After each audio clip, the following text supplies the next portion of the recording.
Okay, so today let's start with the ensembles. Quite a number of you had problems in the exam with the question on the ensembles. What's an ensemble?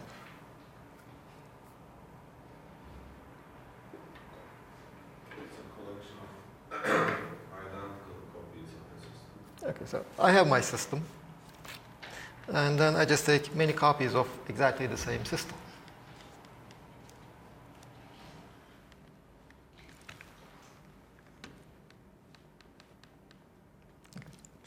So let's say if this is my system, then I make many copies.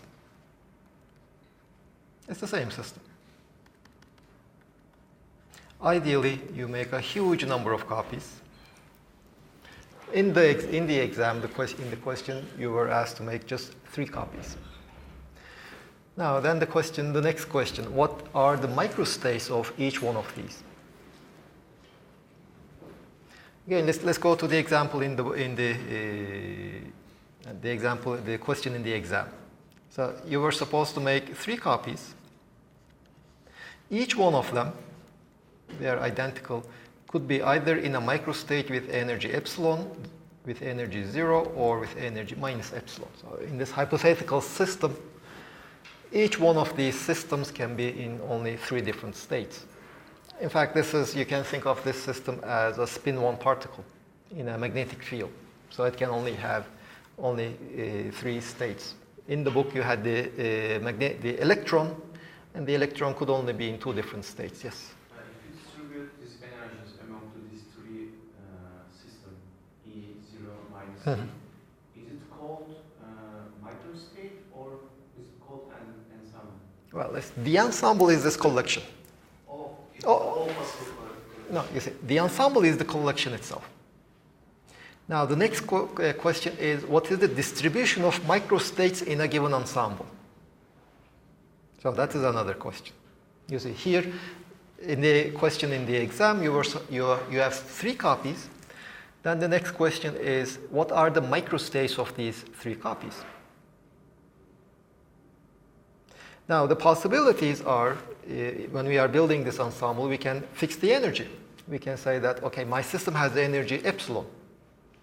If my system has energy epsilon, if I know that when I make the copies in my system, then all these copies have the energy epsilon. That is fixed. Well, we could have come up with a system, for example, there might be more than 1 microstate that has the same energy epsilon.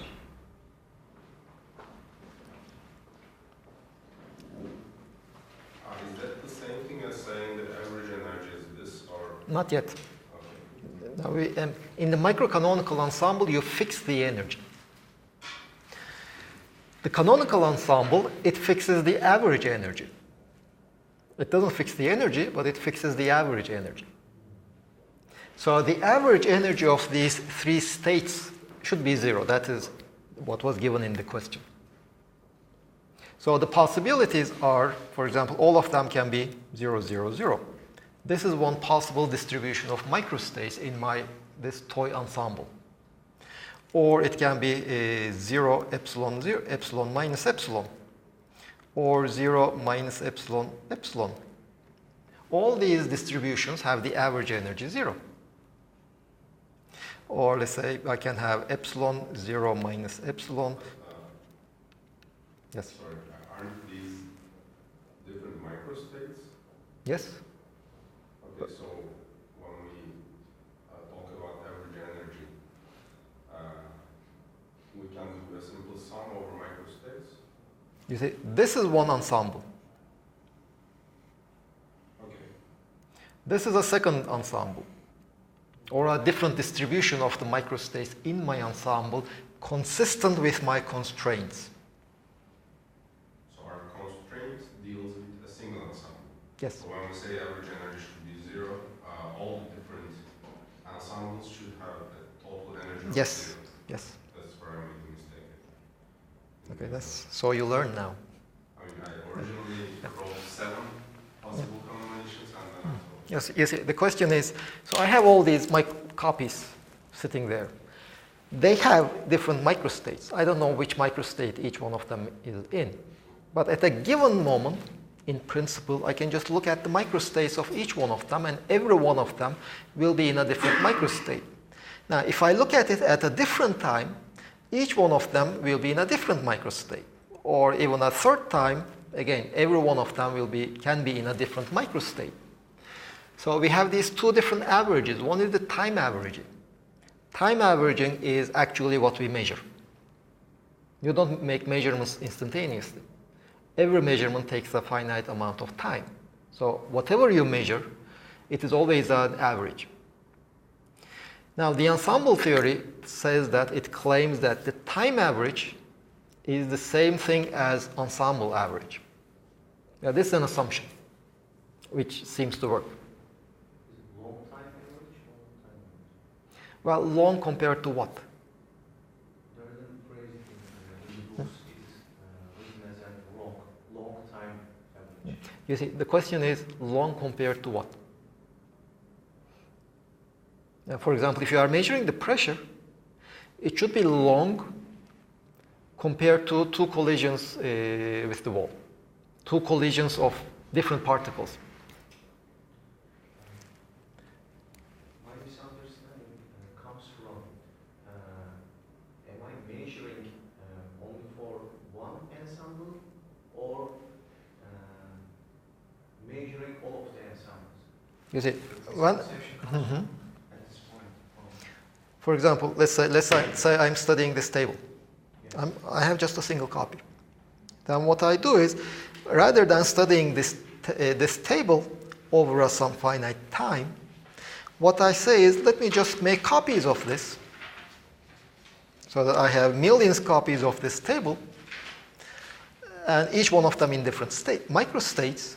But all those microstates actually corresponds to the microstates that this table will pass nearby as it's evolving in time. So that is how I build the microstate. Now, if I make a measurement on this one at some arbitrary time, well, it is the same thing as making a measurement on any random member of my ensemble.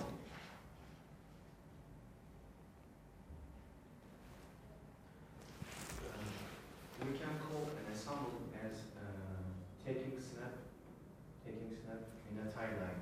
Yes, that is one way of creating our ensemble. If I making a measurement at any time for each of these ensemble, my expectation is I will get different values because I am dividing all of the ensembles. I am separating all of the ensembles in different times.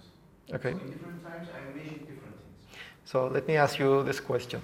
How does a system, the measured quantity for a given system changes over time if the system is in equilibrium?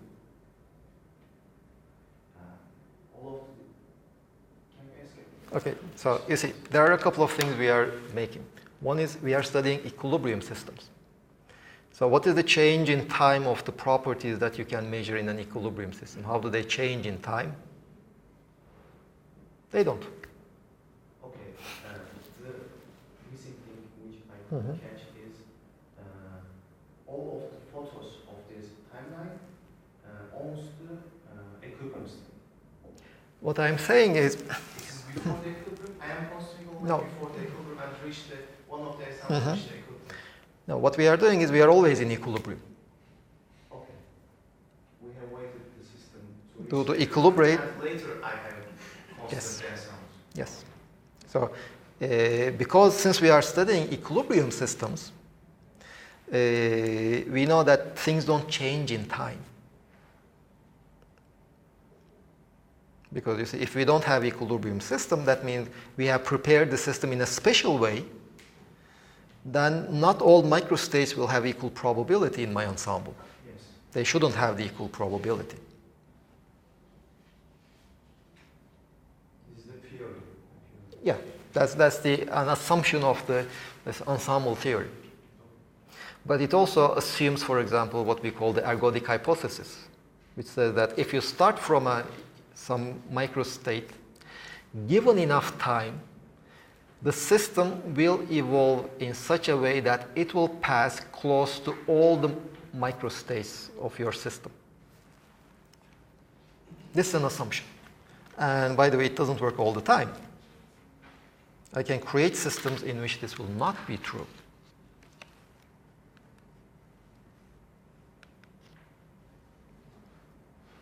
Yes, we have the ergodic hypothesis.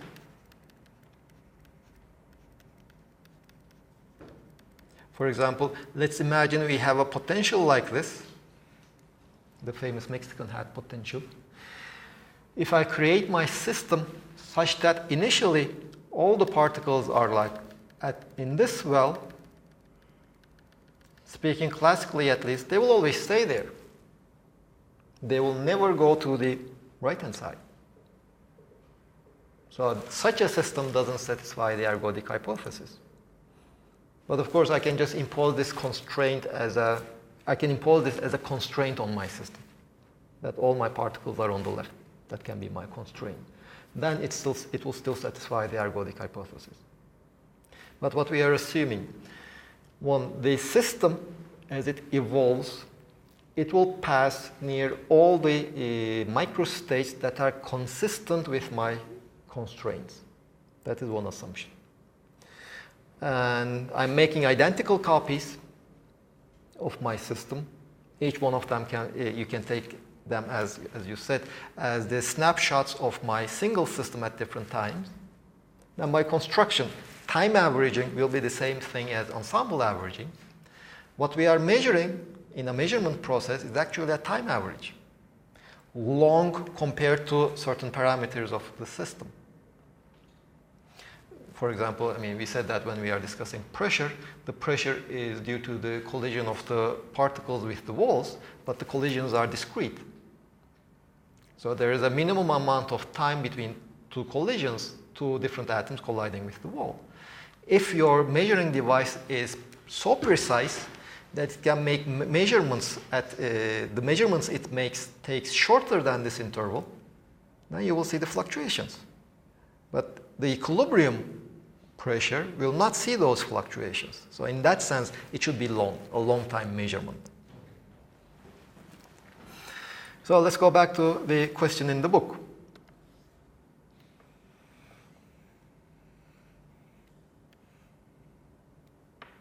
So you see, the constraints are the average energy is 0. That's the only constraint I impose on my system in the canonical ensemble. The number is fixed. We just said it's an average over time. So can't the total energy fluctuate over time? So you not have an ensemble with energy more than 0. Well, let's see. In the canonical, in the microcanonical ensemble, the question doesn't ask about the microcanonical ensemble, but in the microcanonical ensemble, the energy cannot change. So all the copies in your ensemble should have the same energy. In the canonical ensemble, the energy can fluctuate, but the average is fixed. In the sense that, for example, if you look at this copy, its energy can be 0, its energy can be epsilon, its energy can be minus epsilon.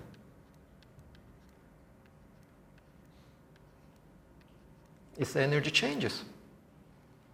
A given copy can have any energy. The ensemble average should be 0. This is the constraint we have. But when the number of copies goes to infinity? Of course, in the real ensemble theory assumes the number of copies goes to infinity. So with three copies, should we also consider the other situations? No.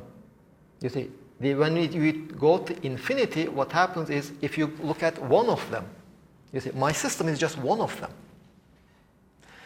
And that the energy of one of them can fluctuate. But I'm imposing the constraint that the average of the average should be 0. But what we call the average is now the ensemble average. It's either the time average, but it's also the same thing as the ensemble average. Then, in this problem, the microstates, you can label the microstates with their energies because there's no degeneracy here. So we might maybe work on an example with degeneracy. There might be more than one microstate that has the same energy. But let's see, in this example, what are the probabilities? Now the probability that the system is in the microstate with energy epsilon, the probability that it will be in the microstate with energy 0, and the probability that it will be in a microstate with energy minus epsilon.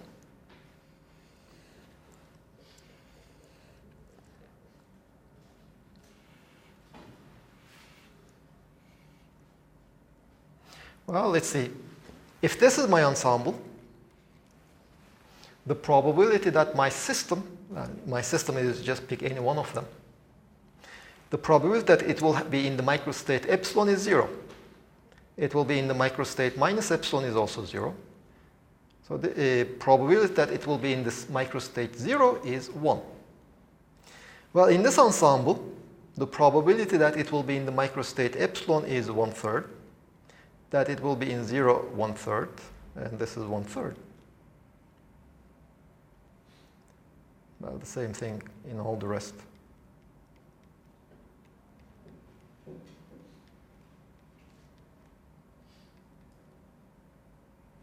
Did I forget one? No. Okay. Anyway, just the same. So given the constraints, I essentially have 7 ensembles, 7 different ensembles. Now what we say is that all these distributions are equally probable. Well, if all these are equally probable, well, you essentially see we have 2 different distributions. One is this one, the other one is this one. All these 6 ensembles correspond to the same distribution. So the most probable distribution of microstates gives the probability of epsilon to be 1/3, the probability of 0 to be 1/3, and the probability of minus epsilon to be 1/3. Well, what is the average distribution?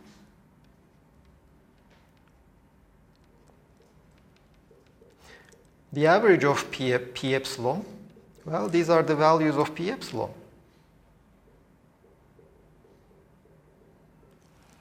Their average just gives me 6/21. The average of P minus epsilon is also 6/21. Well, basically, let me write it like this. I have, it's 1/3 in 6 of them, and in one of them it is 0. So there are a total of 7 of them. So this is 6/21. P minus epsilon is the same, and P0, in 6 of them it is 1/3. In one of them, it is 1. And divide by 7.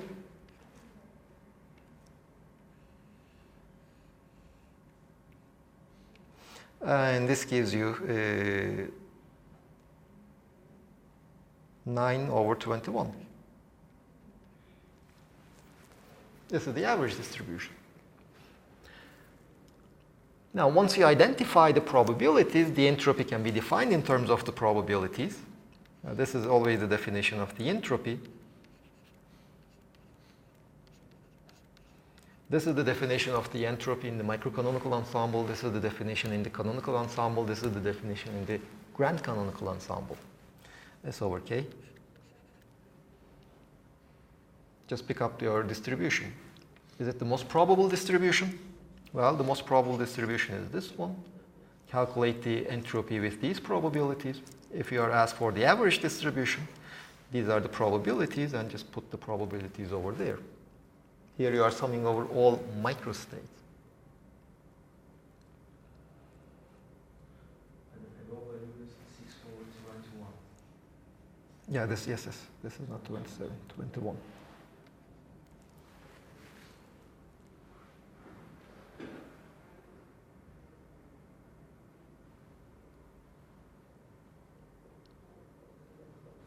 Now, what is done in the book? Here, this is just an explicit construction. Let's say Now, first of all, it says let's not impose any constraint on anything. Let's ignore about the average constraint, the constraint of the average. So each one of these copies, there are 3 of them. How many different ensembles can we construct?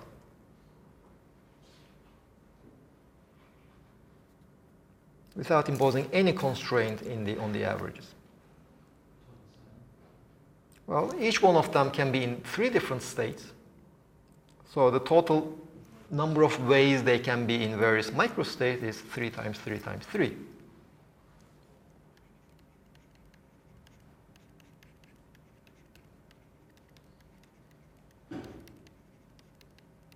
Then we can, let's say we have a given distribution.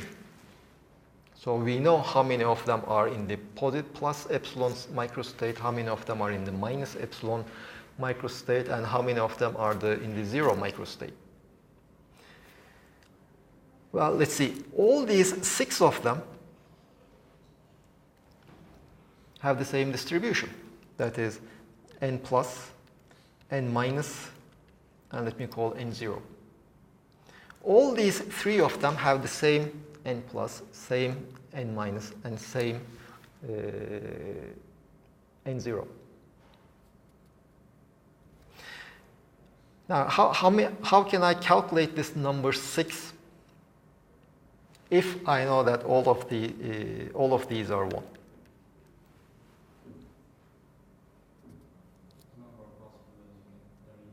Yeah, and which is? How do you relate that 6 to n plus n minus n0? Well, let's see. You see, I have this number of copies. Okay. So as you stated, if I know n plus n minus and n0, the number of ensembles that correspond to those values are just obtained by shuffling them, changing their order. If I change their order, then I get a new distribution in my ensemble. Not a new distribution, but I get a new ensemble. Well, this is equal to n0 plus n plus n minus. So I can shuffle them in this many ways. Do you agree?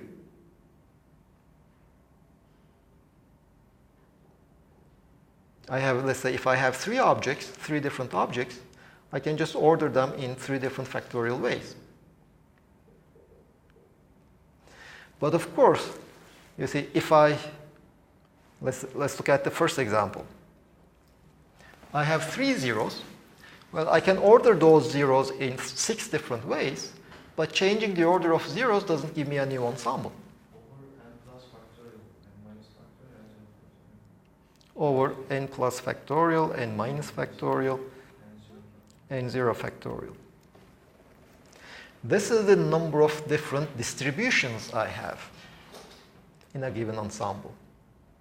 Now, if I have n plus is equal to n minus is equal to n0 is equal to 1, this is equal to 3, this number is just 3 factorial over 1 factorial, 1 factorial, 1 factorial, which is 6. So I have 6 different ensembles which have 1 copy in microstate 0, 1 copy in microstate epsilon, and 1 copy in microstate minus epsilon.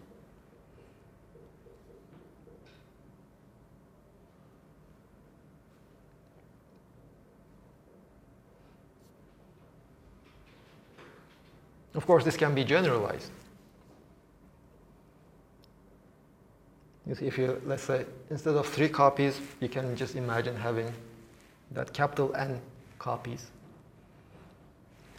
Then you have that n factorial, different ways of ordering them. In that case, it will be easier to use n0 is the number of copies in the ensemble that are in the microstate 0. N1 is the number of copies in the ensemble in the microstate 1, etc. And keep in mind these n0, n plus, n minus are not the number of microstates of a given energy. Those are the number of copies that have number of copies in a given microstate.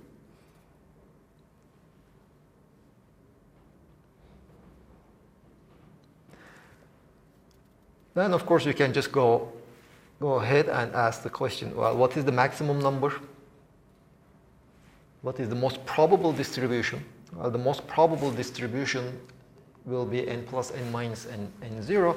That makes this a maximum. Or you can go ahead and calculate the averages. This just gives you the probabilities.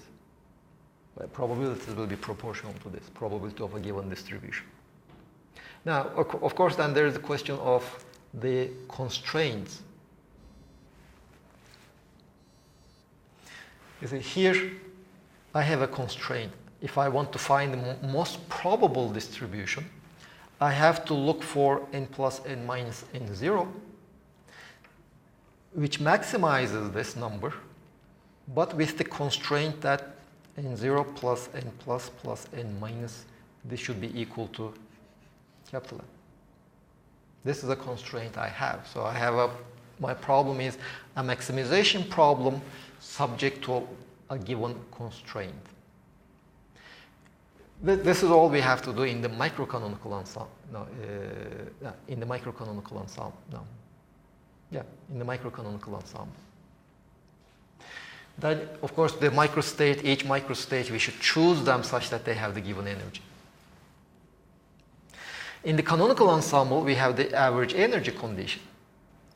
So n plus, we have an additional constraint.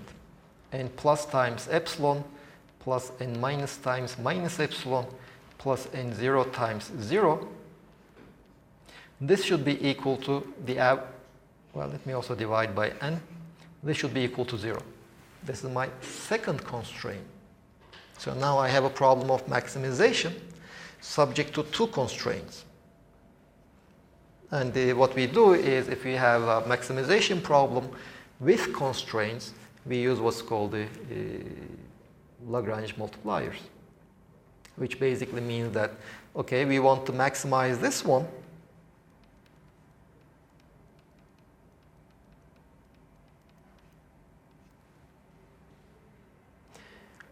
With the constraints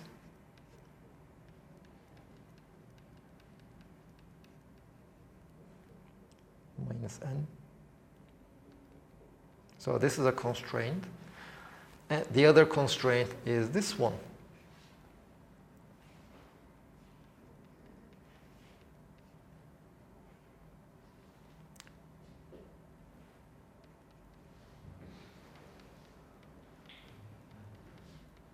And then you just go ahead and try to maximize this function as if there are no constraints.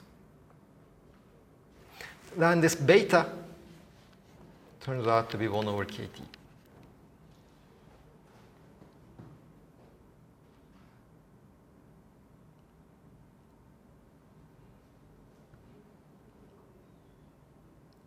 Now, in this problem in the exam, you can just look at p epsilon over p0 just to get rid of the normalization. This should be e to power minus beta epsilon. And on the other hand, this is just 1. But this tells me that beta should be 0, or t is infinite.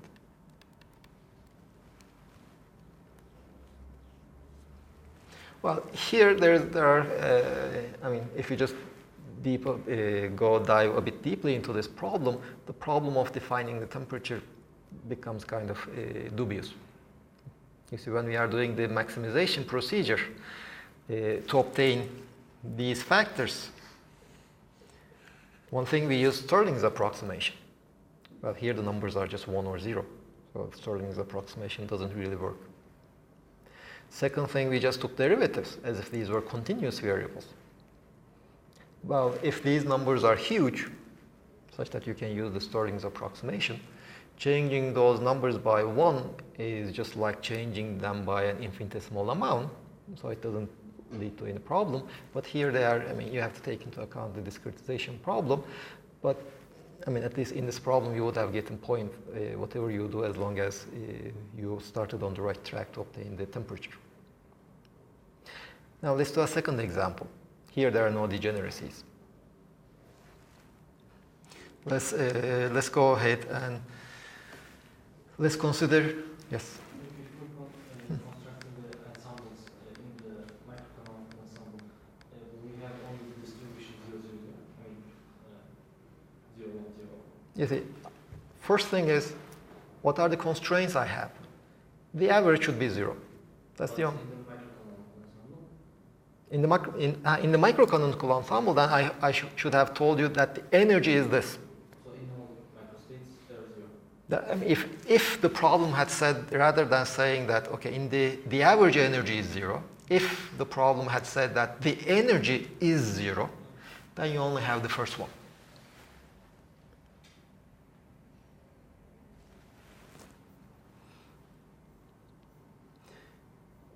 Now let's look at another example.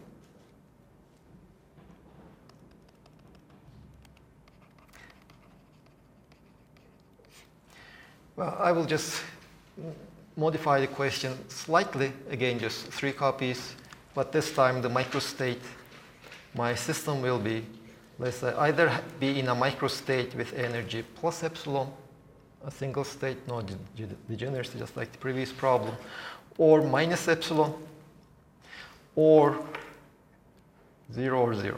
The 0 state is degenerate. Let's say this one 0, 1 or 0, 2. The first microstate with energy 0, the second microstate with energy 0. So what will change? The same problem in this one. The only difference is that the 0 state is now degenerate. There are 2 of them. And again, the average energy, let's just say it to be 0. If we are to build our ensemble,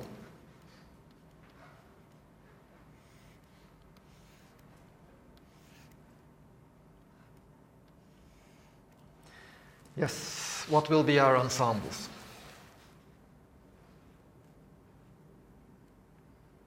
All of them can be in 0, in 1 or 2.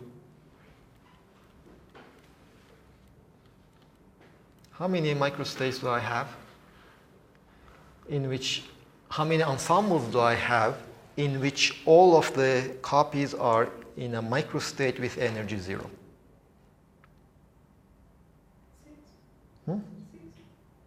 6? 12? 8?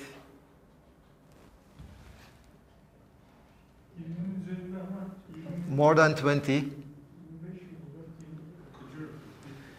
You see, now, in the previous question, there was one ensemble in which all the copies were in the microstate that has energy 0. Now, in this question, the microstates, there are 2 microstates that have energy 0. So still, each one of the copies can be in a microstate with energy 0, but now since the 0 energy state they are degenerate, I have more than one ensemble that in which all the copies are in a 0 energy state. How many such ensembles do I have? I'm not looking at the distributions, by the way. I'm just looking at the ensembles. Still say 12. 12. I would say 8, I think. 8, okay. 8. Why 12?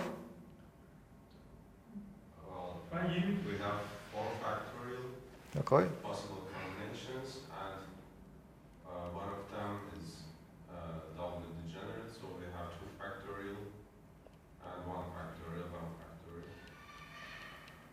So this is. So with the previous question, we have 6 possibilities. The 0 energy case being degenerate, we get twice the amount. Okay, so that was one idea.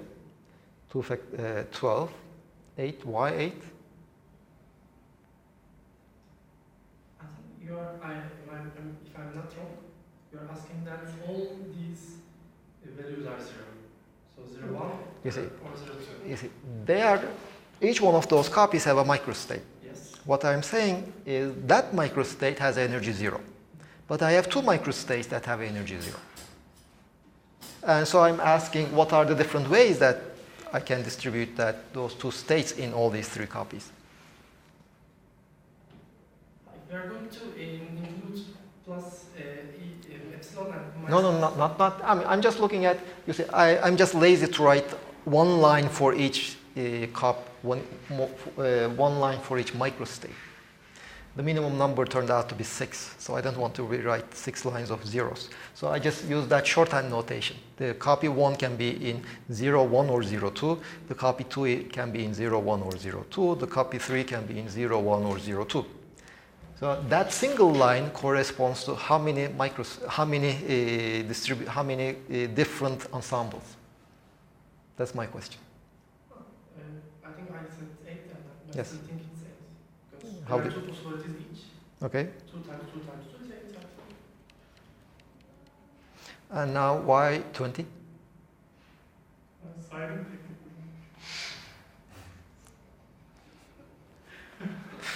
Okay. Okay, so why do you think Frat made a mistake? So you are actually saying that Frat is not correct, right? You are just claiming that Frat is wrong. What is wrong with him? And the same question goes to Frat. Why do you think that he made a mistake? Well, the question goes to all of you. Oh, okay, so And there's also Atılay who claims that he counted them to be 20 or more than 20. we can distinguish between two zero energy states, right? Sure, we can distinguish the microstate. Okay, so I think that should be 4 factorial. Okay, so just 4 factorial, so 24. Yes. So Atılay, do you stick with 20 or would you like to go for 24?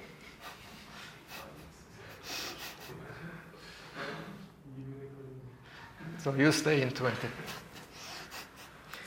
Okay, how do you obtain 4 factorial?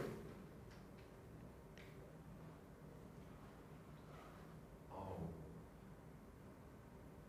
Wait. Only for No, zero case. No, it's not 24. Okay. I totally ignored the constraint. No, ignore the constraint. I mean, ignore the constraint. I'm asking that single line. How many different ensembles do that single line correspond to? Just that line. That line, yeah. 0, 0, 0. How many different ensembles do I have in which each one of those 3 copies are in a microstate that has 0 energy? So you found my answer. 6. Okay, you are back to 8. Yeah. Atılay? The rest? I think less than 8. Less than 8. Why? Because if we choose 2, 2, 2, and we are also considering the same states, so I think we have to subtract from total ways of the distribution. Mm-hmm. So you are just treating it as if they are indistinguishable. Is that it? So are we counting the distributions or we are counting the microstates? I am counting the number of ensembles. Ensembles, not even the... Yes? About 7. Yes. Right now we are trying. Yes. So you see, eventually I need to count all the microstates. So you see here. But now, since I have this degeneracy, you see, if you look at, let's say, this state, there are two ensembles that look exactly like that, in which the 0 energy state will be either one or the other one. So I'm just too lazy to write 2 different lines. So they will be easy. There will be, for that line now I will have two lines. But the difficult one is the first line. Because each one of them is in a microstate that has 0 energy. So how many ensembles do I have in which each one of the copies in the ensemble are in a 0 energy microstate? Okay, the answer is 8. So you see here, the first copy can be in 2 different states. The second copy can be in 2 different states. The third copy can be in 2 different states. So it will be 8. Now, what is this number? So Freud was probably trying to apply this one, n factorial divided by n0 factorial, n1 factorial, n2 factorial. Right? Now, what is this number? What is n? Capital N.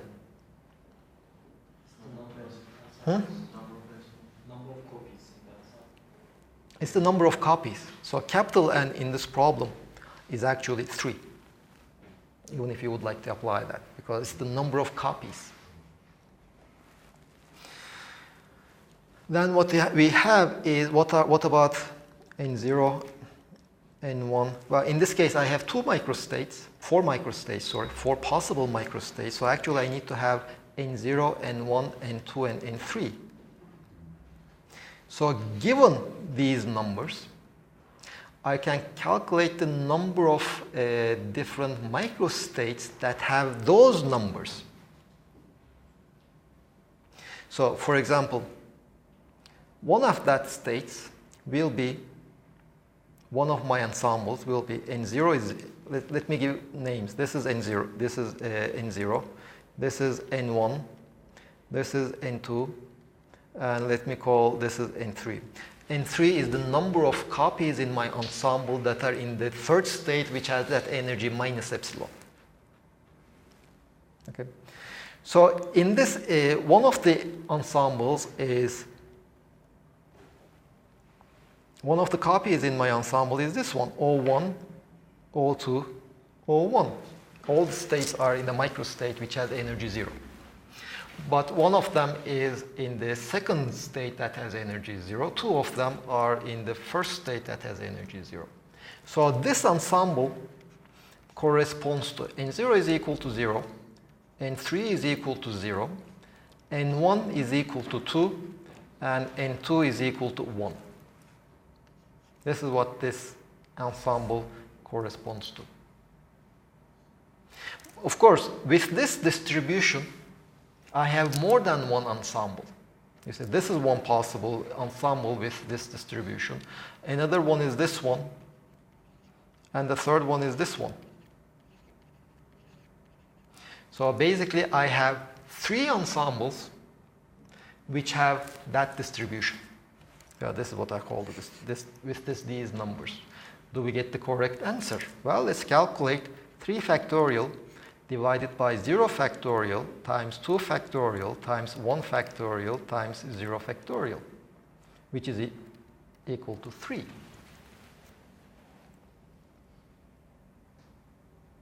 So I have 3 ensembles in which one of the copies is in the microstate in the second microstate with energy 0, and 2 of them are in the first microstate with energy 0. So in total, I have 8 states.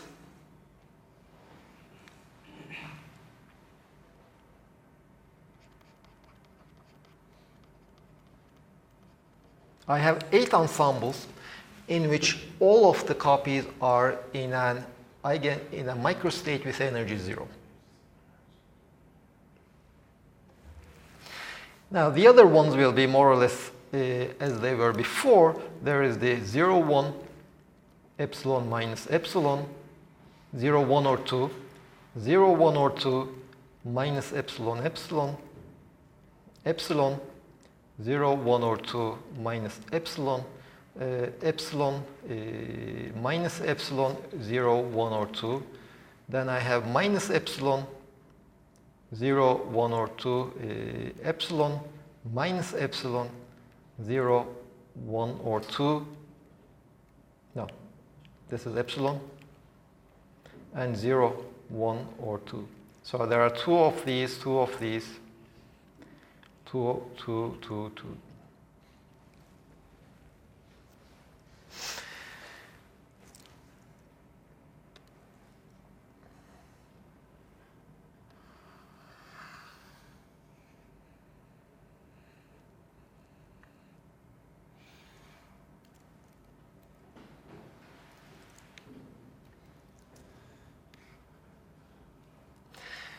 Now let me also write the first line explicitly.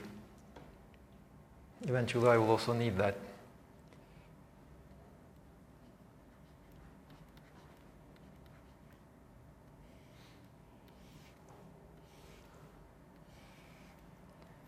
Zero one zero one zero one 0 1 0 1 0 2 0 1 0 2 0 1 0 2 0 1 0 1 0 1 0 2 0 2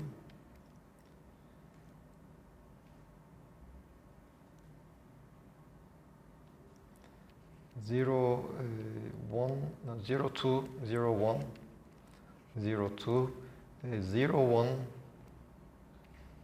no, this is 0 2 0 2 0 1 1 2 3 4 5 6 7 which one 0 2 0 2 0 2.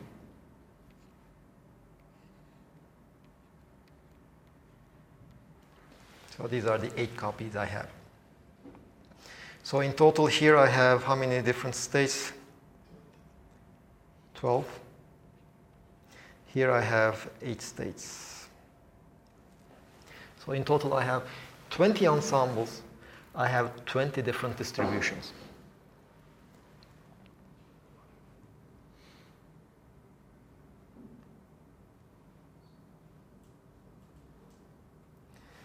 And each distribution will have probability for epsilon, probability for 0, 1, probability for 0, 2, and the probability of minus epsilon. So now I have 4 probabilities.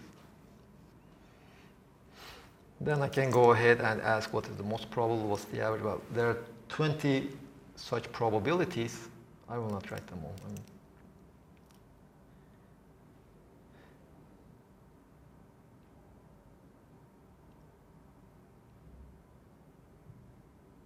So let's just write one of them. Let me pick this one.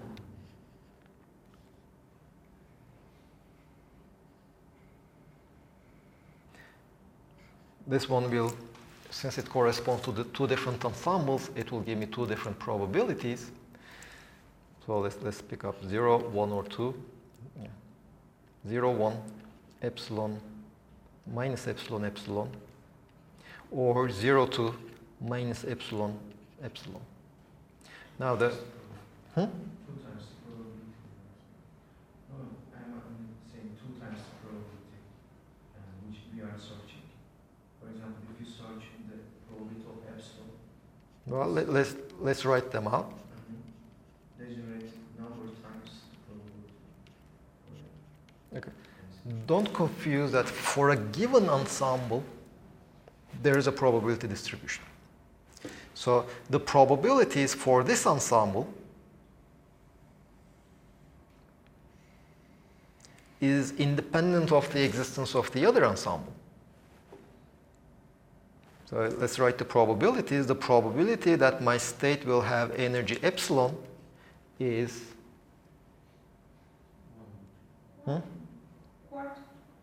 a quarter.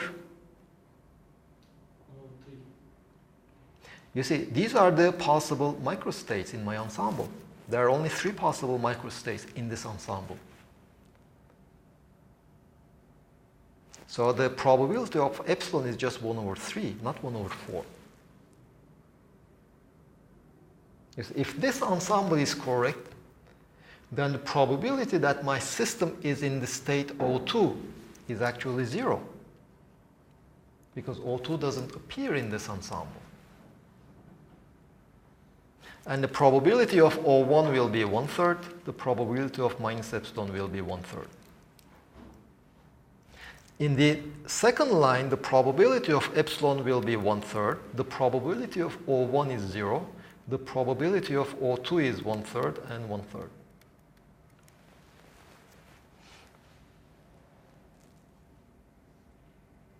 You see, when you are writing down the probability in an ensemble, what you are actually doing is the ensemble distribution is fixed. You are picking one state in the ensemble, one copy from the ensemble randomly.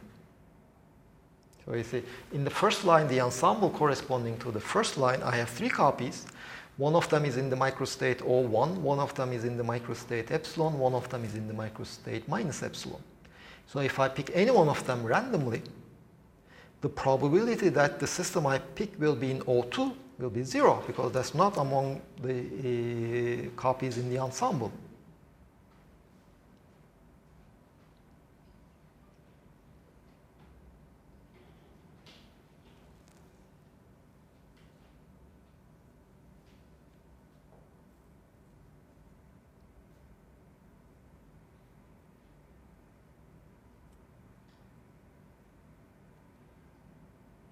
What is the difference between writing this table and multiplying with the degenerate number?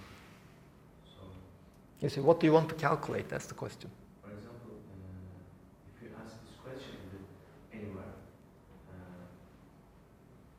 I can construct this table, but my later motivation is checking each ensemble of each ensemble and using the degenerate number. Degeneracy of what? For example, I am sorting the P of E, so I'm divided 2 over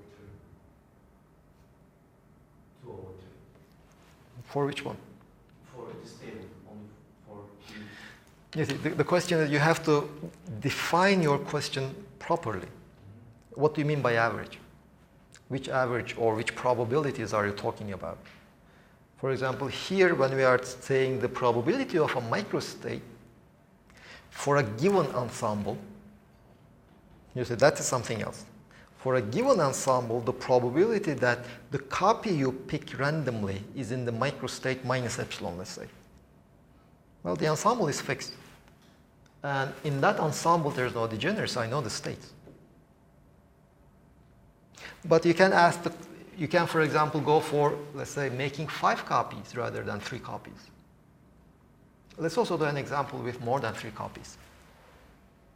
Because essentially, with 3 copies, 3 different microstates, I mean, you just get, at the end of the day, each copy is in a different microstate.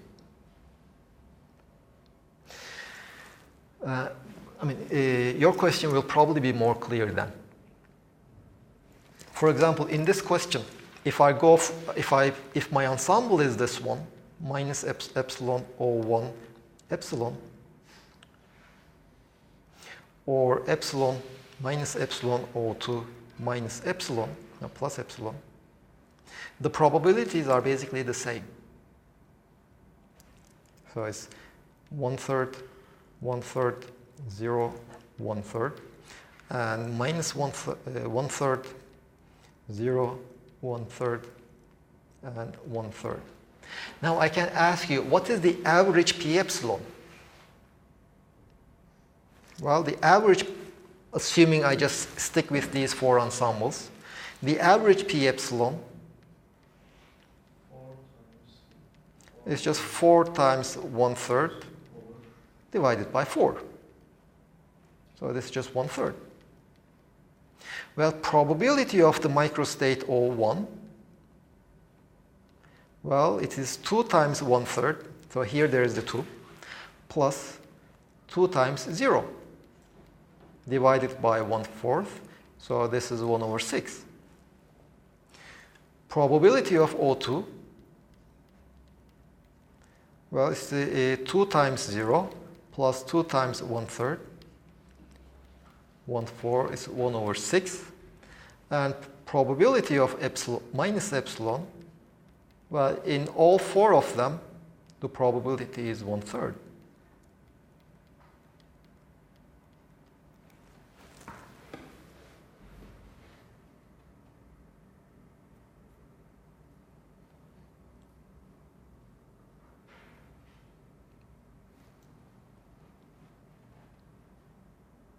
Now, let's go to the initial problem. But let's say that we have 4 copies, not 3 copies.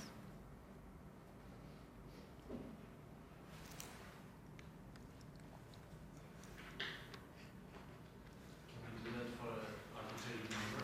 Hmm? Can we do that for an arbitrary number? let's do it afterwards. Yes?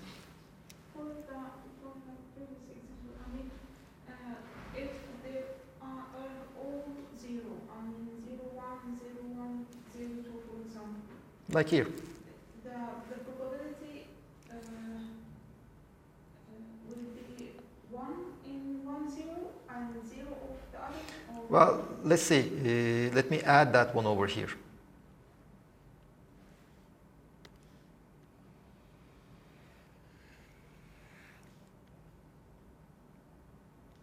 Let me look at the microstate 01, 01, 02. So I know that all the copies in my ensemble are in the microstate with energy 0. So if I pick one randomly, that is the copy I'm making my measurements on, then the probability that that copy will be in the microstate with energy epsilon will be 0. The probability that it will be in the microstate 01 is 2/3. The probability that it will be in the microstate 02, it will be 1/3. And the probability that it will be in minus epsilon, it will be 0.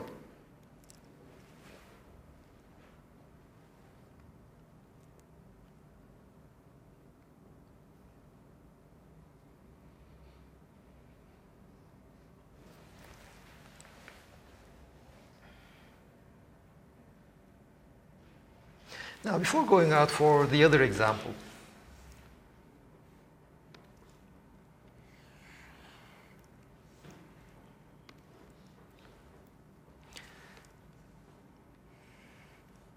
let's go for this.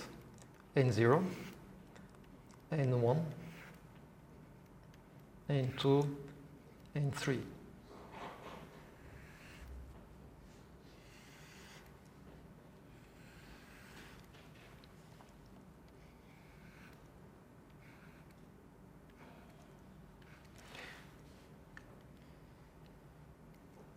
So, number of ensembles. Now we have P epsilon, P01, P02,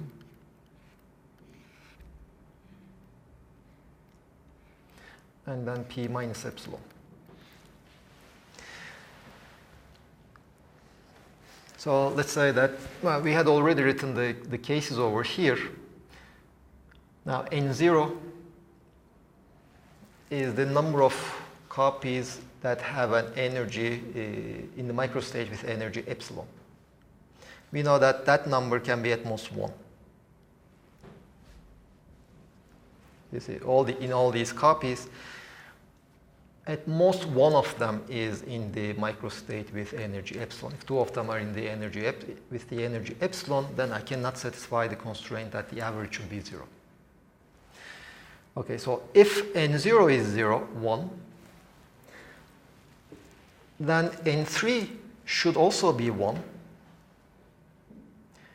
And then either I have N1 is 1, N2 is 0, or the other way around.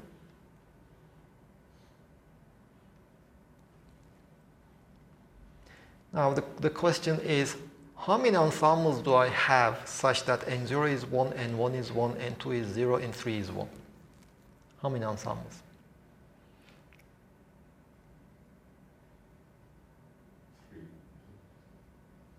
How do you get to 3?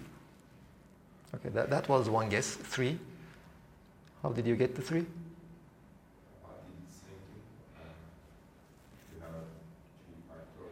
Three factorial is the number of ways you can shuffle the microstates of your ensemble, divided by How we shuffle them in such a way that we have N0 as 1, so we have 1 factorial, and so on. 1 factorial, 0 factorial, 1 factorial.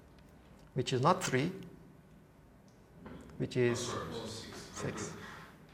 Okay, so I have 6 ensembles with these distribution. 6 ensembles in this distribution. So in this distribution, the probability of the state epsilon is that my system will be in an ensemble will be in a microstate, epsilon is just 1 over 3. Because you see, one of them is in the microstate of epsilon, one of them is in the microstate minus epsilon, the third one is in the microstate 0, 1 or 0, 2. So this is 1 over 3. This is 1 over 3 in all 6 of them. But of course, among all these 6, 3 of them are in PO1, and 3 of them are in 3 of these 6 ensembles. 3 of them are in O1, the third one is in O1. In the remaining 3, the remaining copy is in state O2. So I have these 6 ensembles. In all these 6 ensembles, all of them are in N1. So it's also 1/3. This probability is 0. In the other one, only one of them among the 3 copies is in the microstate epsilon. None of them is in the microstate O1. One among the 3 of them is in the microstate O2, and one among the 3 out of the 3 are in the microstate minus epsilon. So N0 can be 1, it cannot be 2, but N0 can be 0.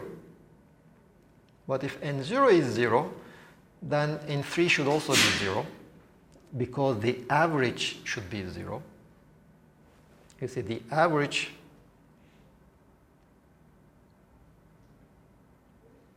this is the constraint from the average. It just tells me that n plus minus n minus is 0.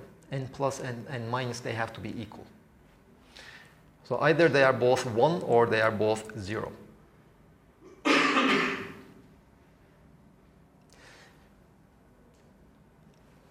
Then 3 of them can be in the state O1,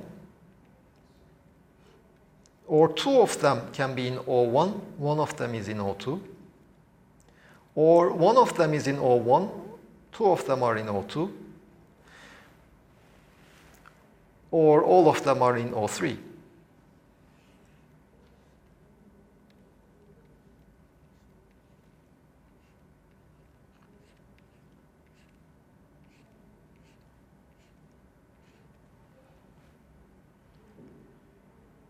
Yes.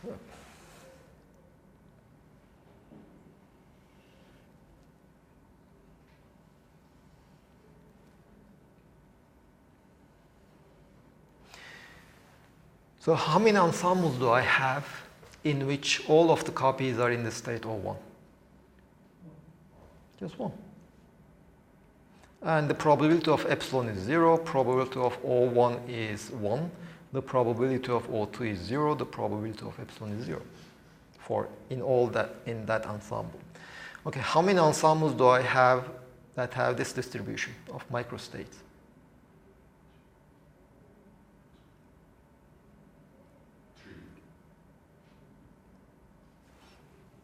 I have, yes, 3 of them.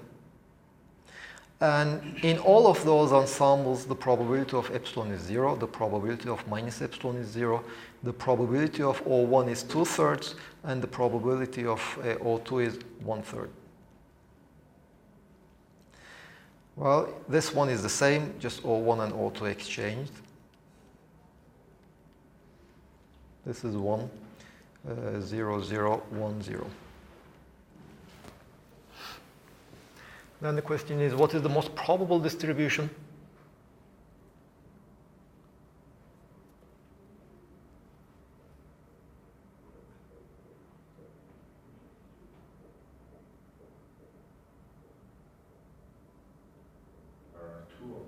There is no the most probable distribution. There are 2 most probable distributions, the first line and the second line, because they appear in each one of them appears in 6 different ensembles.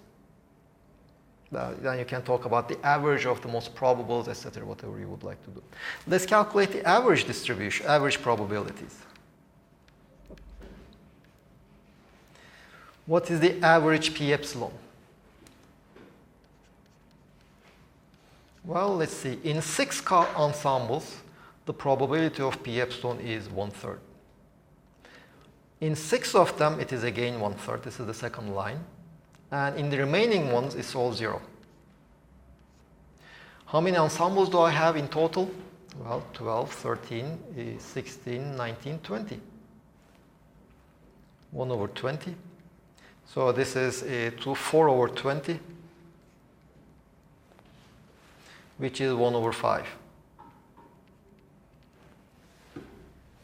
The average PEPs, the average probability that my system will be in the microstate with energy epsilon is 1 over 5. For minus epsilon, it will also be 1 over 5. It's just the same numbers. Well, what about the average P01? 0, 1. Well, in the first line, it is in 6 ensembles, the first line, the probability is 1/3. The second line, in 6 of them, the probability is 0. In the third line, in 1 of them, the probability is 1. In 3 of them, the probability is 2/3. In 3 of them, the probability is 1/3. And the last line, the probability is 0. Divide by 20. There are 20 different ensembles. Well, let's see. This is 2. Plus 0 is 2. Plus 1, 3. This is 2, 5. Another 1, 6 over 20. This will be 3 over 10. 3 over 10. These will be 2 over 10.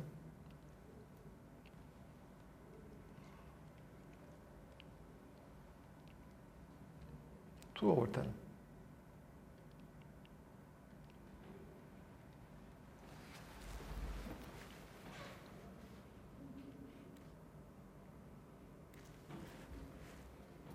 Well, you see, before the probability, no, sorry, no. Okay, this one.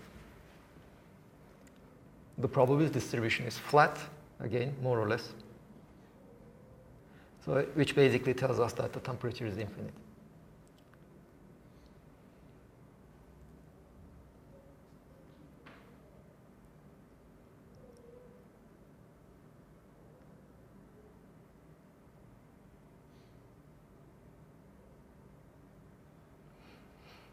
To get a different temperature, we need to have different numbers for P epsilon and P minus epsilon, for example. Well, the average should not be 0. Because the average energy is related with the temperature. If the average energy is 0, at least in these problems, then the temperature is in it will be infinite or approximately infinite, depending on how you define it, the temperature. If you, for example, say that the epsilon state has threefold degeneracy and the average is 0, then the temperature will be different, probably.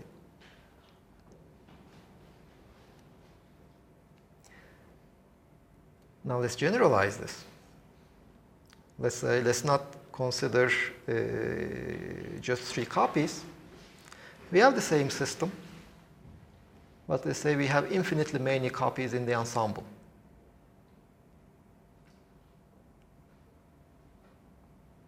Now, the idea will basically be the same.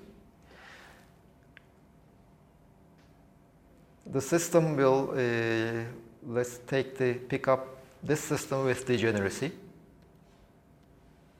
Would you like to give a break? Okay, let's give a 10-minute break. And we start at 3.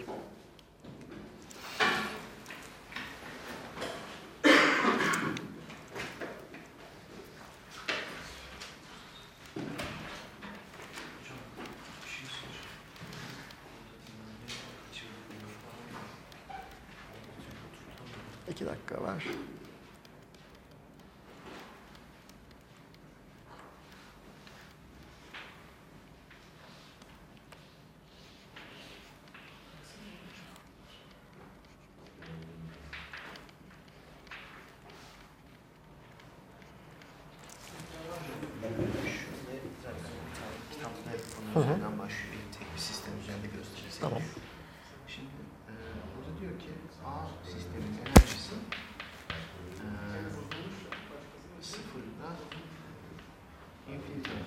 olabilir diyor. Tamam. Şimdi bunu derken buradaki A dengedeki A Baktığımız sistemler her zaman dengede. yani E1'de de dengedeyken enerji değeri olabilir, E2'de. Ben bekliyorum. Bunların ikisi dengeye geldi. Sonra diyorum ki şimdi ben beklediğim zaman bu dengeye geliyorsa benim elimde bir tane enerji değeri olmayacak mı? Şimdi ne yapıyorsun? Şimdi ben bunun her fotosunu alacaksam her timeline'da, eğer bir dengedeki fotolarsa ben bekliyorum ki dengede bir tane enerji var. O zaman her fotoğrafın aynı enerji düşer. Benim misconception'ım burada başlıyor. Tamam. Sonra üzerine koyunca zaten yanlış yapıyor. Şimdi burada ne yapıyor? Şimdi yine biraz önceki enerjisi dediğin şey ne? Şimdi canonical ensemble'da şunu yapıyorsun. Measure ettiğim değer bu olacak diyorsun. Şimdi teoride diyor ki, tamam diyor, senin measure ettiğin değer bu olacak diyor. Ama senin measure ettiğin değer bir ortalamadır diyor. Anlık değeri değildir diyor. Şimdi anlık değeri bunun sıfırla sonsuz arası değişebilir diyor. Doğru. Ama Hangi probabilitelerle değiştiğini zaten onunla çarpıyoruz. Her bir değeri average'i veriyor. Evet. Yani ben burada çok özür dilerim hocam. Benim buradan ölçüm değer aslında average değer. sen ölçebildiğin de average değer.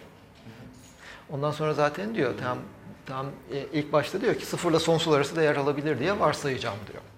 Ondan sonra olasılıklarını gidiyor, hesaplıyor. Sonra senin dediğin soruyu soruyor aslında. Ben ölçtüğümde sıfırla sonsuz bulabilir miyim acaba diyor. Ona ne yapıyor? Bunun standart deviation'ını hesaplıyor. Delta E'yi hesaplıyor. Sonra gösteriyor ki delta E'ye nazaran negligible. Relative fluctuation'lar çok küçük oluyor. Evet. Onun için maksimum ile average'i aynı oluyor.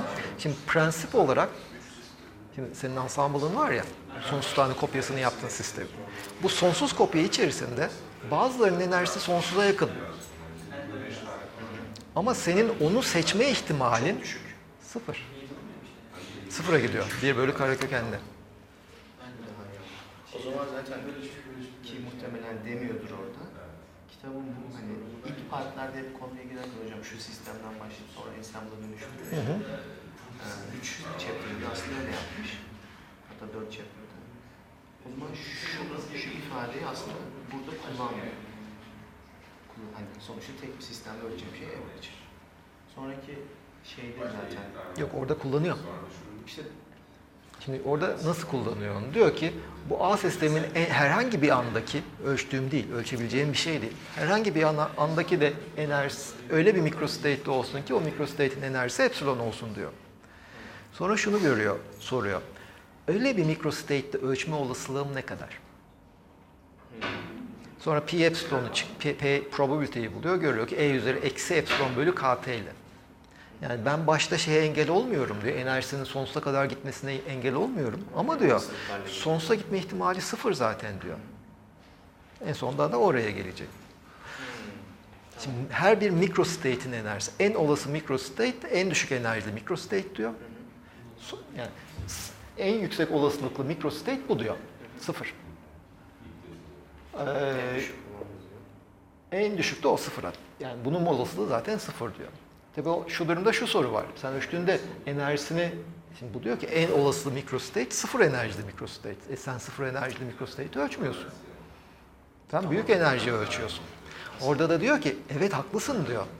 Şimdi sıfır enerjili mikrostate'de olma ihtimali en büyük ama diyor sen enerjisini ölçtüğün zaman pek çok farklı mikrostate aynı enerjiye sahip diyor. Senin ölçtüğün enerjinin en olası enerji değeri, en olası mikrostate, ground state. Ama en olası enerji değeri ground state'in enerjisi değil. Çünkü enerjinin olasılığı dediğin zaman iki şey için içine giriyor. Mikrostate'in olasılığı, mikrostate'in enerjisi, o enerjiye sahip mikrostate'in olasılığı ve o enerjiye sahip mikrostate'lerin sayısı.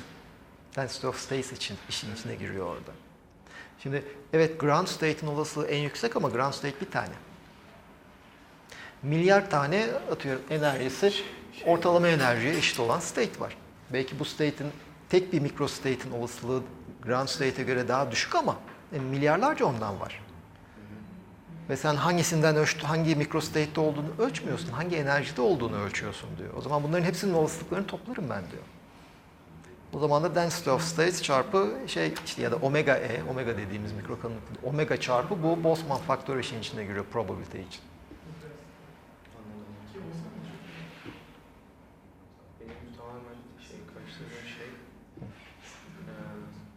hani biraz da şunu zaten demiştim hani insan bu ne diye sorduğu zaman kendine bunun zamandaki evolution'ları ama dediğiniz gibi aslında şunun bir bilinçaltı gibi bir şey yani. Ne olmalı ki şu hani şuna gidecek yol hangi olanaklarla hangi enerjilerle var olmak ki bunu varsın.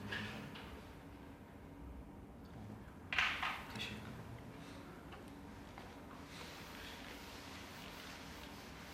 Şimdi denge dediğimiz şey aslında sıfır değişim değil. Dengede sürekli değişim oluyor. Mikrokanallıkta da basınç için Hı. yani bir şey oluyor. Burada da aynı şey. Enerji de aynı şey. Enerji fluctuate ediyor. Ama büyük fluctuation, yani mesela basıncı ölçtüğünde öyle bir an gelebilir ki bütün moleküller aynı anda duvara çarpsın. Basınç birdenbire fırlar. Ama öyle bir şeyin olasılığı sıfır. Sıfıra yakın. Burada da enerji de fluctuate ediyor. Çok büyük fluctuation'lar da mümkün. Ama onların olasılıkları sıfır. Bir de hocam son bir şey soracağım. Aslında bunu da soracaktım. Mesela grad canonical tanımı yapıyoruz ya. Şimdi ona geleceğiz mesela. O zaman derste soruyorum. Hocam, temperature bulurken U-T'yi kullanabilir miyiz? Free energy partition function olacak. Uygun bir şekilde yaptığınız sürece her yol mübah. Aslında hani o canonical'la şey arasında bir fark çıktı ya, o fark yüzünden canonical üzerinden devam etmek bana yanlış bir şey değil mi yani? Burada mı? Ne? Ben sanki mikrocanonical'da bu 1/t equals to del S over del U'dan yapmamız lazım gibi hissettim. Fakat orada öyle bir tanım yok. Şimdi burada dediğim gibi discrete sayılar olduğu için onu göz önüne almanız gerekiyor. Temperature tanımında orada soru işaretleri var. Yok değil. Ama tutarlı bir şey, yani consistent bir yaklaşım yapmaya çabalarsanız kabul edin. Ama del U over del T'yi mesela burada nasıl tanımlayacaksın bilmiyorum.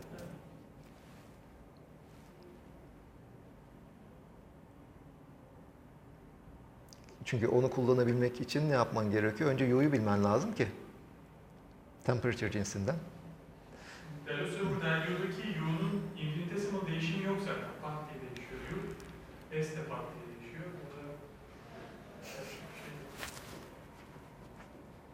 Bir de hocam şu şeyi proof eder misiniz acaba? PI, LMPI toplamından minus S'e şey yapışımızı, çıkışımızı.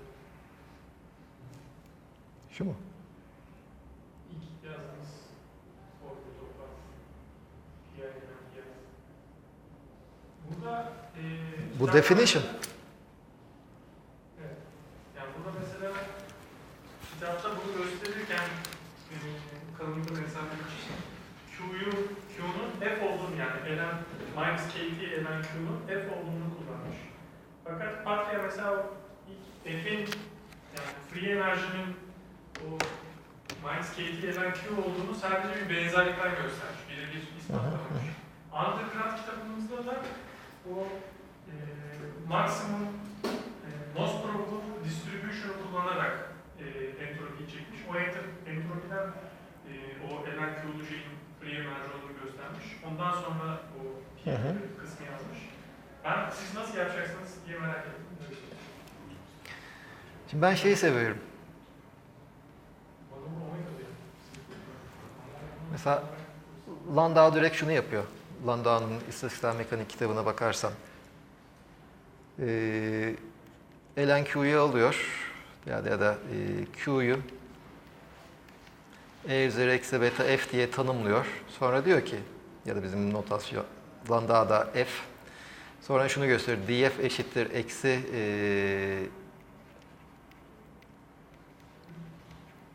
Peki bunu nereden yazıyorsunuz? Yazdığınız şeyi?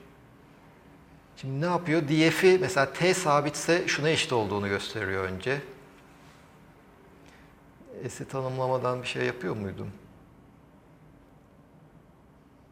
Bir bakayım da şu anda aklımda yok. Peki şunu nereden yazıyorum? Hangisini? İlk yazdığınız şey. Q eşittir. Bunu tanımlıyor. Tanımlıyor. böyle bir f tanımlıyor. Sonra o f'nin diferansiyelini hesaplamaya çalışıyor. Oradan enerji Bunu yazarken de şimdi df'i buna benzer bir şeye getiriyor ama burada da mesela şey yapıyor.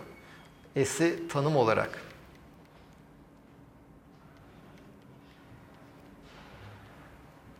S'i orada da doğru gerçi buradan getiriyor.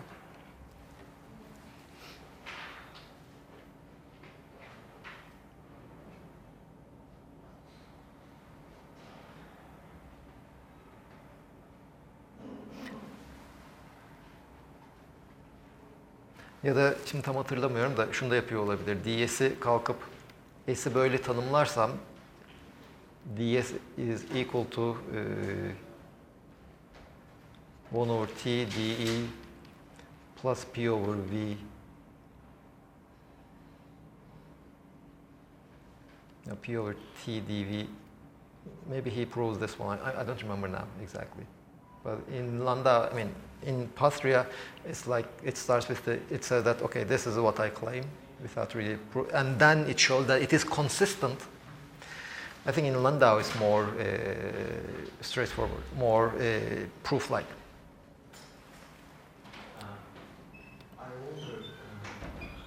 I wonder the intuition, the man who writes this definition, also in Patria, there is a starting point like that. So I couldn't catch the intuition why they define this. They define what? In the, for example, in grand canonical ensemble sections, which we are account for record. So there is also definitions like that. In Q potential, it starts the Q potential, definition of Q potential, but I couldn't catch the point why there is a definition like that, in which intuition it is generated. Well, let's try this one. Shall we leave this to Wednesday? I mean, first there are a couple of things I would like to finish without in this ensemble discussion, and then on Wednesday we can go over that derivation. And what I have in mind is, let's say you define S to be in this way, with PR being e to the power minus beta ER over Q, Q being this Q over here. Then can you prove Vs is equal to 1 over T dE plus P over T dV? This is what I would try. Because we basically know what E is. We have if this is probability, we know what E is. We know what V is. These are already well-defined quantities in this expression. ER depends on V, etc. The identification that's problematic is this one. But if you define a quantity, let's say S prime, and if you prove that ds prime is equal to this one, but this is from thermodynamics, we know that this is equal to ds. Then that would prove that S prime is actually S up to a possible constant. But then the third law of thermodynamics fixes that constant. And that constant is 0. So that is what I would try to prove. But before going there, let's continue with these ensemble discussions. There was one claim, one question. Well, what can we do? Can we do this for infinitely many copies? Again, take the same system. We have infinitely many copies. How do we treat it? Okay, that we can just go over. And another thing I would like to mention before going over that example is, you see, in this problem, I'm not talking about the particles or I'm not talking about anything else. I'm just giving you a system and saying that, okay, the microstates of this system are only 3. And they have these such and such energies. That is the only information I give. I don't really care about the structure of these microstates. How do we specify that microstate?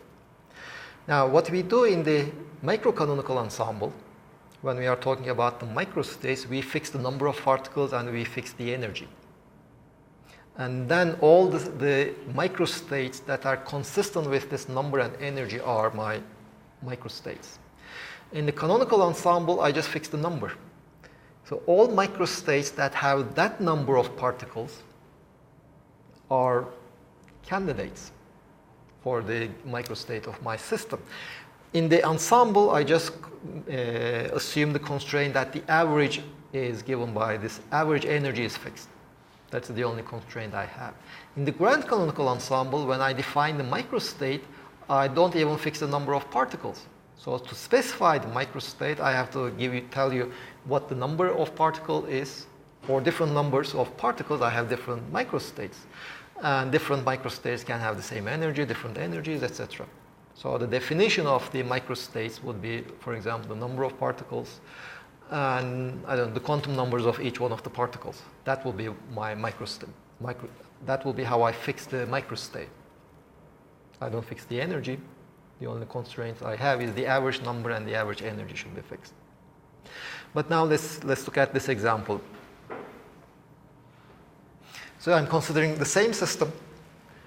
Well, in this modified version, my microstate can have, my system can be in 4 different microstates. One of those microstates have energy plus epsilon, one of those microstates has energy minus epsilon, and 2 of those microstates can have energy 0. That is the degenerate state.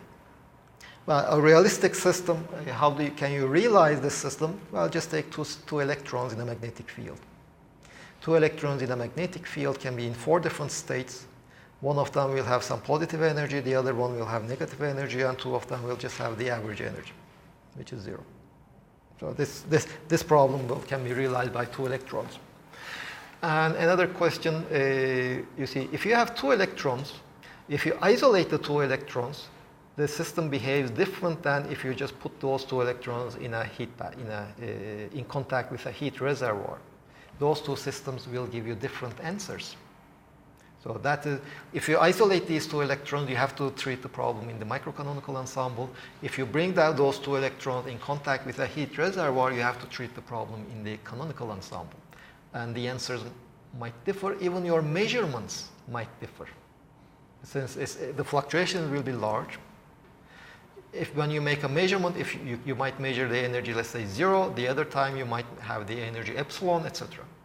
Because the probability of measuring the energy epsilon will not be 0, even if the temperature is such that the average temperature is 0. Anyway, so we have 3 copies. We have, infinitely many copies. Eventually it will be infinite. And 0 of them are in microstate epsilon, and 1 of them in microstate 0, 1, and 2 of them in microstate 0, 2, and 3 of them in microstate minus epsilon. So for a given n0, n1, n2, n3, what is the number of ensembles I can create that have those numbers?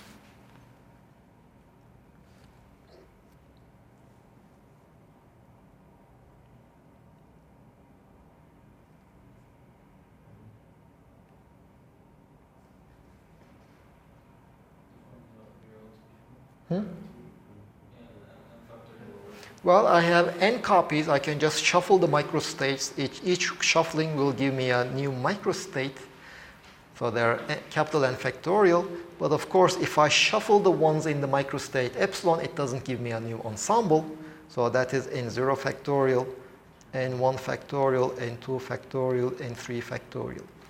Now the question is, what are the numbers n0 star, n1 star, n2 star, n3 star, such that this n factorial divided by n0 factorial, n1 factorial, n2 factorial, n3 factorial is maximum? This will give me the most probable distribution of microstates. Now, once I determine these, the most probability for my system to be in the microstate epsilon will be n0, okay, so it will be just, it will be proportional to n factorial divided by n0 star factorial, n1 star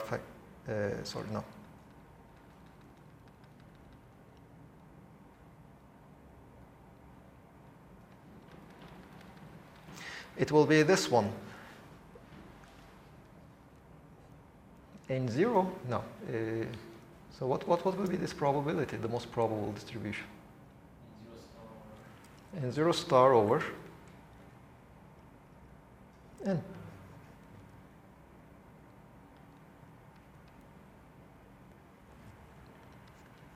P star 0, 1 will be N1 over N1 star over N. Because you see, in this most probable, in the most probable distribution, N0 of them are in this microstate epsilon. So if I pick one randomly, the probability that it will be in one of these epsilon states will be N0 star over N. Yes. P star O2 will be N2 star over N. And P star minus epsilon will be N3 star over N. So once I identify this most probable distribution, so these will be the probabilities. I could have just as well go ahead and calculate the average probability distributions, the average of N0 over N, etc. And in the thermodynamic limit, it should give me the same answer. Well, let's go ahead. Rather than, now I need to maximize this one. Rather than maximizing that one, let me just maximize this one. Logarithm of it.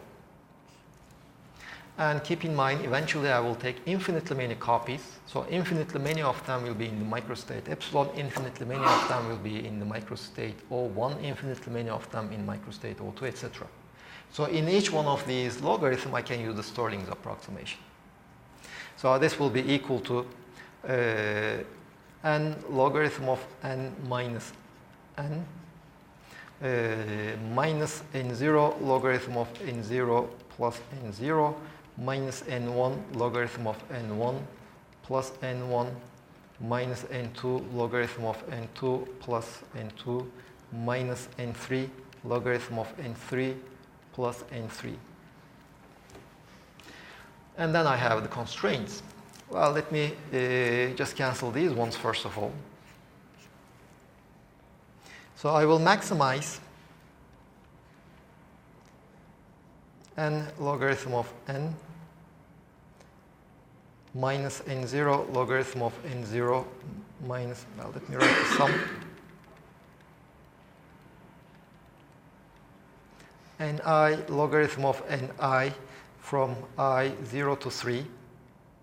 I'm maximizing these ones with my constraints. And what are my constraints? I from 0 to 3, and I should be equal to n minus beta. I from 0 to 3, and I epsilon I. Well, let me just write it in this way. The average energy. Well, the average energy is N0 with energy epsilon, and 3 with energy minus epsilon. This should be N times U. I leave it as U. In the example, in the questions, in the exam, U was just 0. So this is what I should maximize. This should be equal to 0. And what I'm changing the numbers Ni. Again, since Ni each will be infinitely large, they are discrete, but I can just treat them as continuous variables because changing them by 1 will be an infinitesimal change for such huge numbers. So I can just go ahead and that variation will be minus sum I from 0 to 3 minus variation of Ni times logarithm of Ni minus Ni times the variation of the logarithm is 1 over Ni times the variation in Ni plus alpha times the variation of Ni minus beta. let me write epsilon I times the variation of ni. Epsilon 0 being epsilon, epsilon 3 being minus epsilon, and epsilon 1 and epsilon 2 are 0. This should be 0. Delta ni are arbitrary. So the coefficient of delta ni should be 0.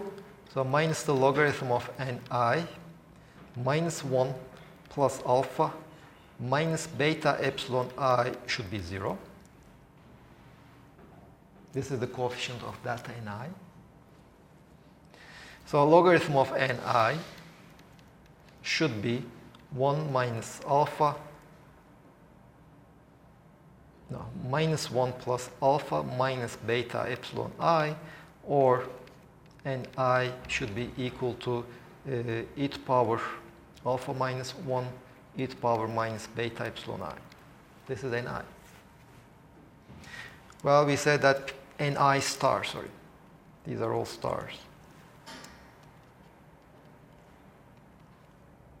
This is the most probable distribution.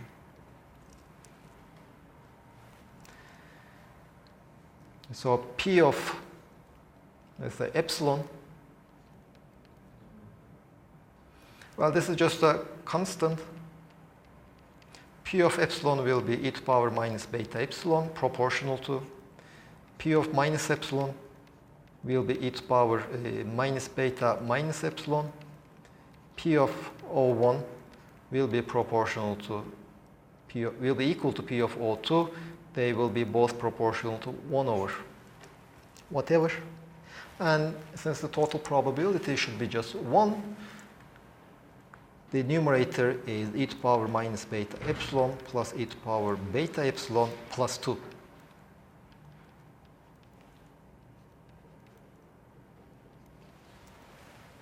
You see, 2 is because I have both 0, 1 and 0, 2.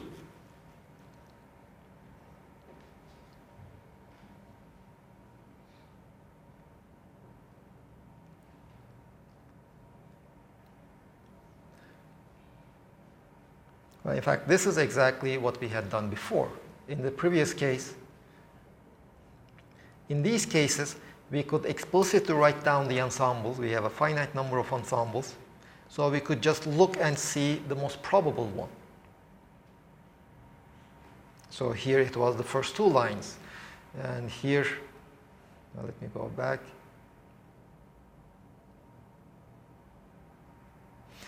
In this case, the most probable distribution was these ones. There are 6 different ensembles that have exactly the same distribution. But when you have infinitely many numbers, we cannot just order them and see which one has the maximum number. So we just write it as a maximization problem. So we just first identify the number of different ensembles that have the same distribution of microstates. We also wrote it over here, this one. In this case, the number of, you see, the microstate distribution is specified by these numbers. For a given set of four of those numbers, the number of ensembles that have the same distribution, well, it's given by this ratio. And then we ask the question, what is the maximum value of that? Which values n0, n1, n2, n3 maximizes that number? And of course, those n0, n1, n2, and n3, they should satisfy my constraints that their sum should be equal to the total number of copies. This is one constraint. And the average energy is just u. This is the other constraint. You see, here, well, how do I determine these beta? You see, alpha we had already fixed.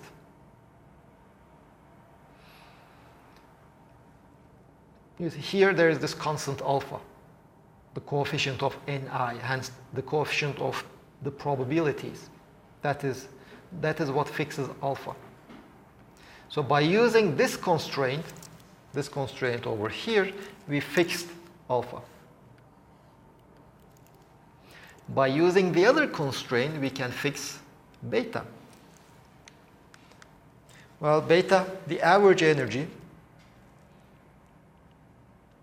U, is epsilon P epsilon plus minus epsilon P minus epsilon plus twice 0 times P of 0. Since the probabilities depend only on the energy, O1 and O2 microstates, they have the same probability. So that is why I multiply it by 2. And each one of them have energy 0. This is energy of the 0 state. This is the degeneracy of 0 energy state.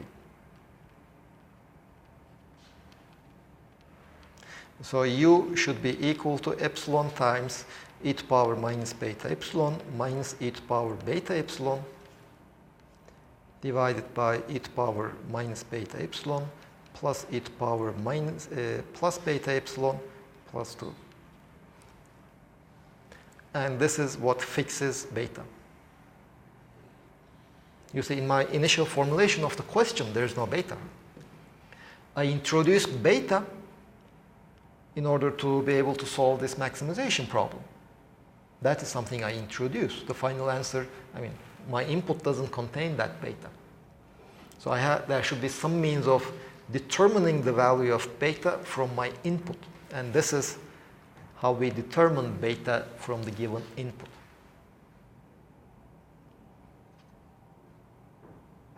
Of course, if U is 0, as in the example in the book, in the exam, if U is 0, that just means e to power minus beta epsilon should be equal to e to power beta epsilon. But that just tells me that beta should be 0, which means temperature should be infinite. But we didn't actually find beta in terms of temperature. Well, that equation, I can solve it. But it would be boring. That just gives you a second order algebraic equation in e to power beta epsilon, which you can solve.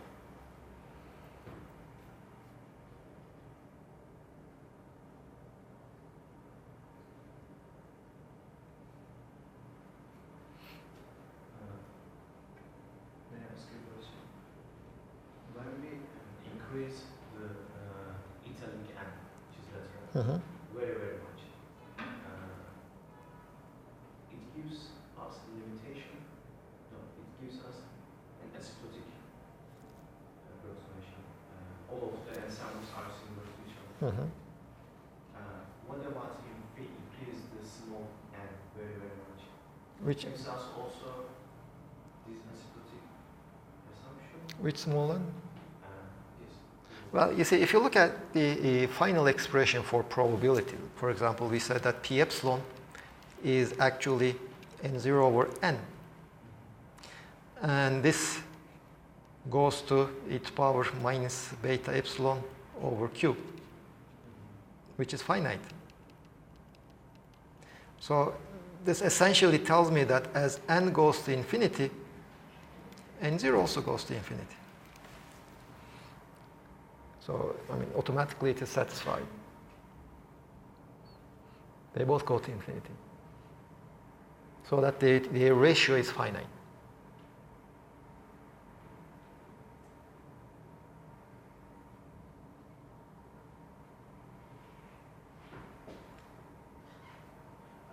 To reach the classical limitation, we should play with the energies.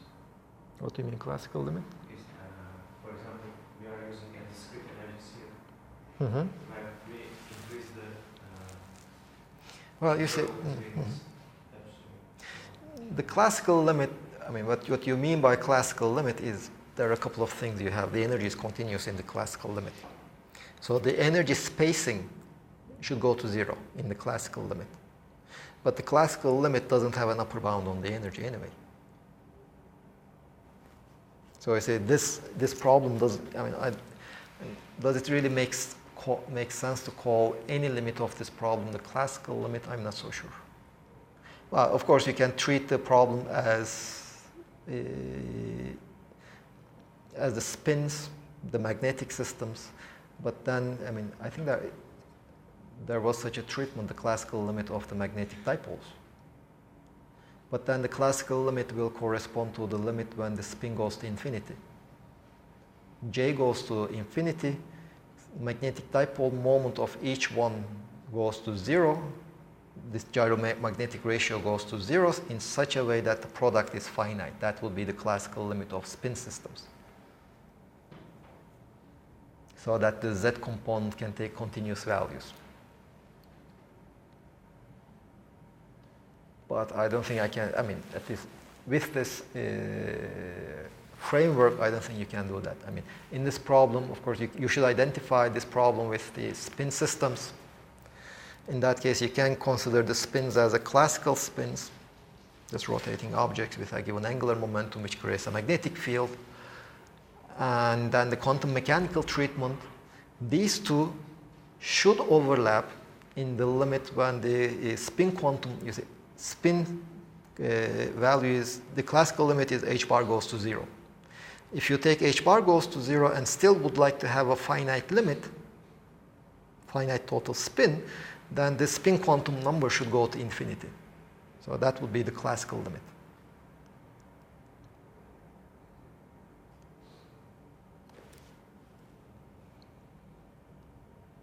Now, if you go back to this ensemble theory, any questions on the ensemble theory?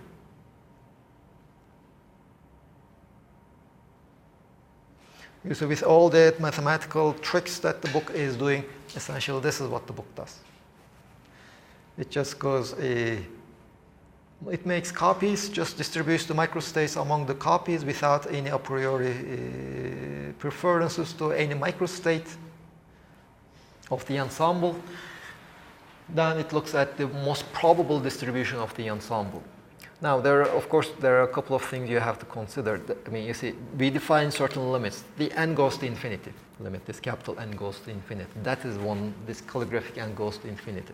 That is the limit we can take in the ensemble theory, because at the end of the day, that's just a mathematical tool that we are using. And we are just taking infinitely many copies, and that we can define. The other problem is you can take the total number of particles in your system. That is another limit we have. When we call the thermodynamic limit, it's not when this calligraphic n goes to infinity, but rather it is the capital N, the number of particles goes to infinity. That is our thermodynamic limit. Now, in the ensemble, the fluctuations can go to 0 as n goes to infinity. But those are the fluctuations in the probability distribution mainly. But then there is the other probability distribution for the energy of your system. If you have few degrees of freedom, and if it is in contact with a heat reservoir, like you take two spins, put it in contact with a heat reservoir, you will end up having large fluctuations in the energy of the system that you cannot avoid. And, okay, another thing I remembered in the exam, you see, if energy is limited by this one, delta E is essentially a measure of how much the energy changes from measurement to measurement. Delta E cannot be larger than this one. You see, if you find the fluctuation in energy larger than the differences in the maximum and minimum energies, then you are doing something wrong.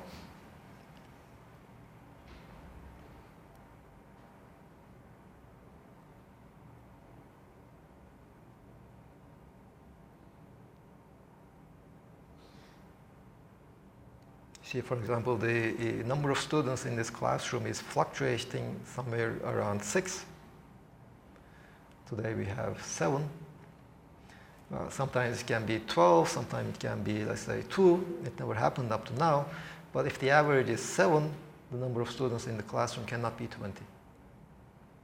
There are only 15 registered students. Well, maybe some curious student might come, but their number will be just 1 or 2. So at most we will have 16, 17 students in the class, not 20. So the deviation from 7 cannot be 13. Now the same idea over here. If you find the fluctuation to be larger than the range of allowed energies, you are doing something wrong.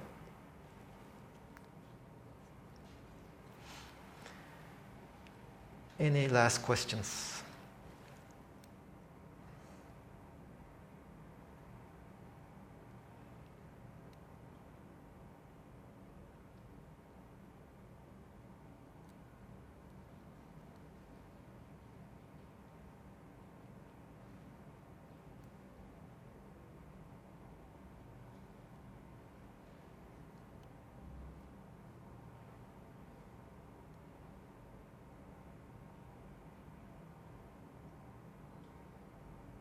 Last thing I want to add, my last question, my main objective is when we increase the letter N, do we expect an increase in the possible ensembles? You see, capital N, or that calligraphic N, is the copies in my ensemble. You mean the number of distributions in my ensemble? Or what do you mean by increasing the ensemble? Sure.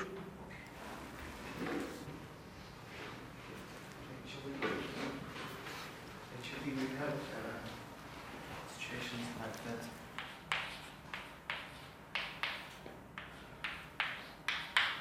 And if we increase the N, Okay. the number of these Copies is increasing. increases. Yes. What will we do to increase this number? The different copies of ensembles. Yes. Well, you The see, increase of this have an effect of the increase of this vertical number. sure, let's see.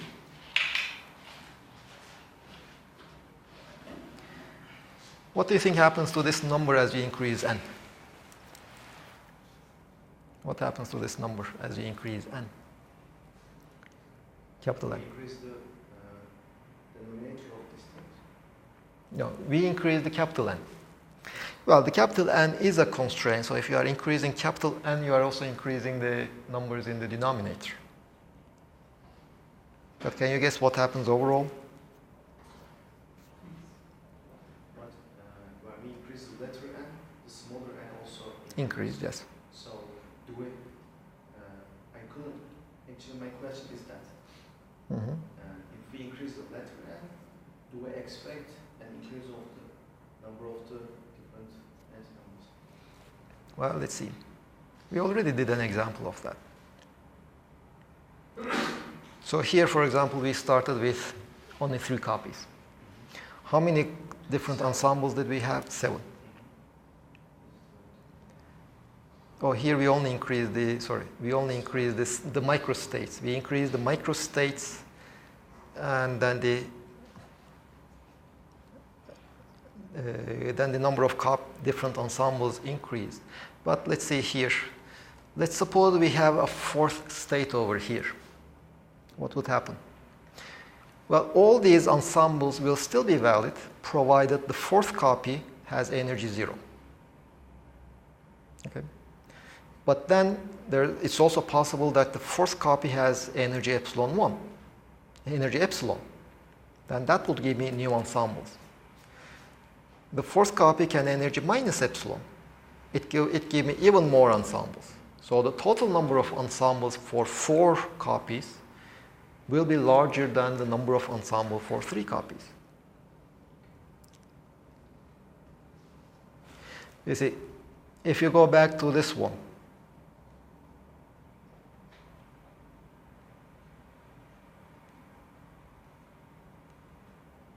if you increase capital N by 1, let's say, then the numerator will increase by this capital N. The denominator, well, either N0 will increase, N1, N2, or N3, one of them will increase by 1. But then the denominator will increase by a factor, let's say N0. You have a capital N increase in the numerator, small n increase in the denominator. So this number will always increase if you increase capital N.